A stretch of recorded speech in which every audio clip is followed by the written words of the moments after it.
नमस्कार दोस्तों, मेरा नाम है शिवम और मैं आपका बहुत बहुत स्वागत करता हूं। तो दोस्तों, हम अपनी एक नई चैप्टर स्टार्ट करने जा रहे हैं। जो ज्योग्राफी की जीसी लियोंग की बुक है, उसकी 7वां चैप्टर जो है एरिड और डेजर्ट लैंडफॉर्म। दोस्तों, इसमें हम डेजर्ट लैंडफॉर्म के बारे में पढ़ेंगे, ठीक है। और ये है इस चैप्टर का पार्ट 1। तो दोस्तों, मैं हूँ शिवम, तो चलिए शुरू करते हैं।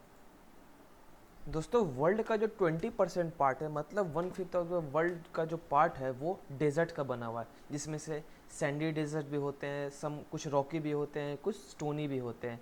और जो डेजर्ट जो होता है, इसमें भी स्पेसिफिक होता है, जो जिसको हम लोग ट्रू डेजर्ट बोलते हैं। एक्चुअली वहाँ पे होता क्या है, वहाँ पे कोई वेजिटेशन या फिर वहाँ पे कुछ उगाया नहीं जा सकता है, तो इसीलिए हम उसे ट्रू डेजर्ट बोलते हैं, जो कि बहुत रेयर होता है। और जैसा आप देखोगे कि जो भी डेजर्ट है वो 15 से 30 डिग्री के लैटिट्यूड में ही प्रेजेंट होगा। तो यहाँ पे दोस्तों क्या होता है, यहाँ पे जो हवा आती है जो समुद्र से, वो ठंडी हवा होती है। तो इस हवा के कारण, अगर ठंडा होता है तो इसके कारण इस हवा में मॉइस्चर बहुत कम होता है। तो मॉइस्चर कम होने की वजह से यहाँ पे कंडेंसेशन नहीं हो पाती है, जिसकी वजह से बारिश नहीं होता है। और बारिश नहीं होता है तो ऑब्वियसली सूखा पड़ जाता है। तो हम जानते हैं कि जो जो भी डेजर्ट लैंडफॉर्म है, जहाँ पे भी डेजर्ट है, वहाँ की एक कॉमन फीचर है सूखापन, ठीक है। तो ये था, तो हम कहाँ पे लोकेटेड है वो था, ठीक है। अब आगे देखते हैं। अब दोस्तों, जो डेजर्ट के एग्जांपल है उसमें आप देख सकते हो Sahara desert, Arabian desert, Iranian या फिर Thar desert, Kalahari desert, Namib, Atacama. दोस्तों, होता क्या है कि बहुत सारे डेजर्ट जो होते हैं वो कॉन्टिनेंट के इंटीरियर में ही पाए जाते हैं, मतलब कॉन्टिनेंट के बीच में ही पाए जाते हैं। तो इसको हम लोग गोबी और तुर्किस्तान के नाम से जानते हैं, ठीक है। अब दोस्तों, होता क्या है कि जो भी डेजर्ट के लैंडस्केप हैं उसको हम बेसिकली पांच पांच तरीके से बांटते हैं, ठीक है, और 5 पार्ट में पढ़ते हैं। जिसमें सबसे पहला आता है हमाडा, या फिर इसको रॉकी डेजर्ट ही बोलते हैं। दूसरा आता है रेग, या फिर इसको स्टोनी डेजर्ट ही बोलते हैं। तीसरा होता है अर्ग, या फिर सैंडी डेजर्ट भी बोलते हैं। चौथा होता है बेडलैंड्स, और पांचवा होता है माउंटेन डेजर्ट, जो माउंटेन पे प्रेजेंट होता है, ठीक है। तो सबसे पहले देखते हैं कि हमारा डेजर्ट के बारे में, कि हमारा या फिर रॉकी डेजर्ट क्या होता है।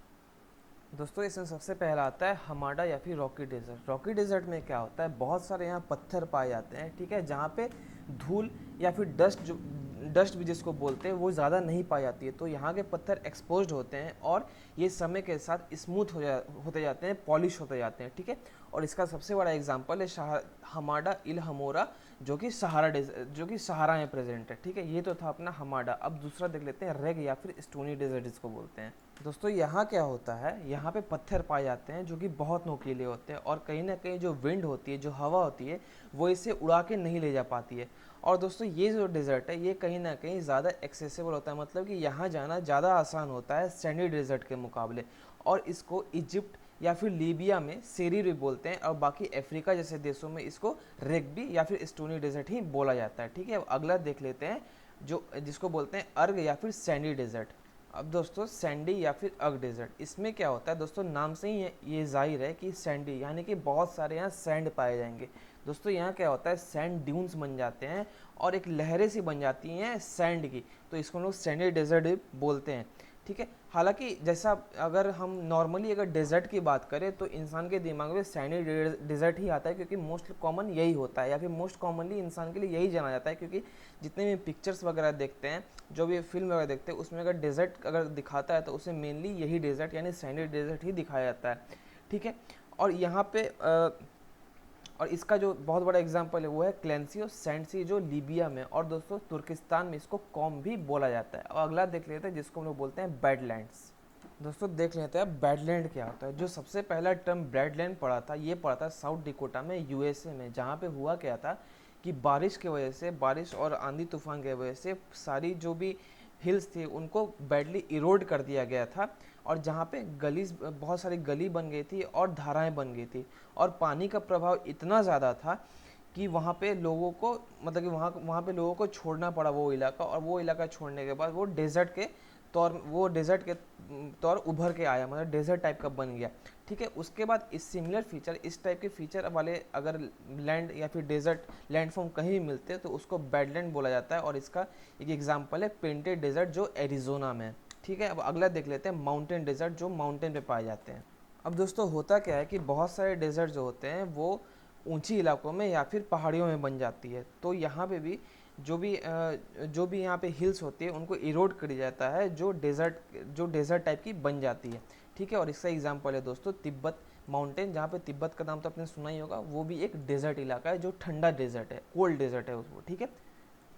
अब दोस्तों देख लेते हैं मैकेनिज्म ऑफ एरिड इरोजन, मतलब एरिड, कोई भी जगह एरिड मतलब पूरा सूखा अगर होगा तो होगा क्यों, आप एक बार सोच के देखो क्या होगा। सबसे पहले तो वहाँ इनसफिशियंट रेनफॉल, मतलब कि वहाँ बारिश सफिशियंट नहीं होगी, मतलब कि जो भी अगर रेनफॉल होगी भी तो वो बहुत ही सफिशियंट नहीं होगी वहाँ के लिए, ठीक है, जिसकी वजह से सूखा पड़ जाता है। उसके बाद वेरी हाई टेम्परेचर होगा, मतलब टेम्परेचर वहाँ का बहुत हाई होगा, जिसकी वजह से जो भी बारिश हुई है हल्की फुल्की वो भी इवापोरेट हो जाती है, ठीक है। और इसका जो भी लैंडस्केप होता है दोस्तों, उसका एक मतलब उसकी एक रीज़न भी होती है जिसका होता है वेदरिंग, विंड एक्शन और वाटर। वेदरिंग वैसे मैंने दोस्तों आपको बताया था, लेकिन अगर यहाँ भी मैं थोड़ा सा बता देता हूँ वेदरिंग क्या होता है। वेदरिंग एक बहुत इंपॉर्टेंट प्रोसेस होता है किसी पत्थर को धूल में बदलने के लिए। तो इसमें होता क्या है, हालांकि जो भी डेजर्ट वाले इलाके होते हैं जैसे स्टोनी डेजर्ट हो गया, रॉकी डेजर्ट हो गया, यहाँ पे क्या होता है, यहाँ पे बारिश बहुत कम होती है, लेकिन जो भी बारिश होती है, जो पानी जो होता है वो पत्थर के वो स्टोन के अंदर चला जाता है। तो वो जब स्टोन के अंदर जाता है तो वहाँ पे वेदरिंग होती है, जिसको केमिकल वेदरिंग बोलते हैं। पहला तो हो गया पानी की वजह से। अब दूसरा दोस्तों क्या होता है, आपको पता है डेजर्ट एरिया में दिन के समय में बहुत ज़्यादा गर्मी होती है और रात के समय में बहुत बहुत ज़्यादा ठंड हो जाती है। तो इसकी वजह से क्या होता है, गर्मी और ठंड के वजह से जो पत्थर है, जो भी स्टोन है, वो फैलता और सिकुड़ता रहता है, जिसकी वजह से वो टूटता है, और वो टूटने के बाद क्या होता है, वो धूल में बदल जाता है। अब तीसरा क्या होता है, जो बहुत ज़्यादा जो कोई ठंडा इलाका है वहाँ पे जो भी बारिश हुए या फिर जो भी वहाँ पे पानी जमा है जो पत्थर के अंदर है, वो बर्फ़ बन जाता है, और वो क्या होता है, बर्फ़ बनने के बाद एक्सपैंड होता है, मतलब फैलता है। तो ये फैलने की वजह से वो क्या करता है, रॉक्स को तोड़ देता है, ठीक है। अब ये तो था वेदरिंग के बारे में। अगर दोस्तों आपको वेदरिंग और भी अच्छे से समझना है तो इससे पिछले लेक्चर में जब हम वेदरिंग मास मूवमेंट के बारे में पढ़ रहे थे तो उसमें मैंने वेदरिंग को बहुत अच्छे से समझाया, तो वेदरिंग आप वहाँ भी समझ सकते हैं जाके, जिसमें केमिकल वेदरिंग उसके बाद फिजिकल वेदरिंग सब मैंने बहुत डिटेल में समझाया है, ठीक है। तो प्लेलिस्ट खोलना, उसमें आपको सब चीज़ मिल जाएगा। अब देख लेते हैं थोड़ा सा विंड एक्शन के बारे में, ठीक है। अब दोस्तों देख लेते हैं action of wind in desert, मतलब आंधियों का डेजर्ट पे क्या प्रभाव पड़ता है। दोस्तों बेसिकली जो होता है, जो आंधी होती है उसका डेजर्ट यानी सूखे इलाकों में ज़्यादा प्रभाव पड़ता है एज़ कम्पेयर टू, मतलब कि जहाँ पे ह्यूमिडिटी ज़्यादा होती है। तो यहाँ पे क्या होता है, पहला होता है डिफ्लेशन। यहाँ पे डिफ्लेशन में क्या होता है कि जो भी आंधी होती है वो धूल को, जो भी वेदरिंग की वजह से धूल बन चुकी है, जो भी रॉक्स, तो वो तो हल्की हो जाएगी ना, तो उसमें क्या होगा, विंड होगा, विंड उसको लेके उड़ के, मतलब उसको उड़ा के लेके दूसरी जगह ले जाके डिपॉजिट कर देगा, जिसकी वजह से जहाँ से उड़ा के लेके गया है वहाँ पे जो लैंड होती है वो दब जाती है।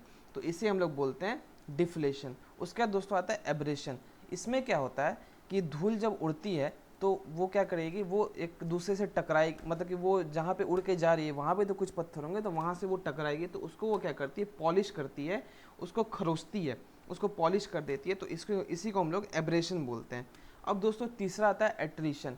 अब होता क्या है, जब धूल उड़ेगी तो वो तो आपस में भी टकराएगी ना, ऐसा थोड़ी ना कि वो दूसरे जगह जाके टकराएगी, उसके बीच में कोई भी हर्डल नहीं आएगा, तो वो एक दूसरे से भी टकराएंगे। तो इस एक दूसरे से टकराने की वजह से भी वो क्या होता है, वो और घिसती जाएंगी, और वो और मतलब कि वो घिसती जाएंगी और वो और भी बारीक होते जाएंगे। तो इसको हम लोग बोलते हैं एट्रीशन। तो दोस्तों आज के लिए बस इतना ही, ये था पहला पार्ट, और सेकंड पार्ट जो होगा उसमें लोग पढ़ेंगे landform of wind erosion in desert, ठीक है। तो इसमें दोस्तों इतना ही रहने देते हैं आज, और मिलते हैं अगले लेक्चर में। आज के लिए दैट्स ऑल, थैंक यू।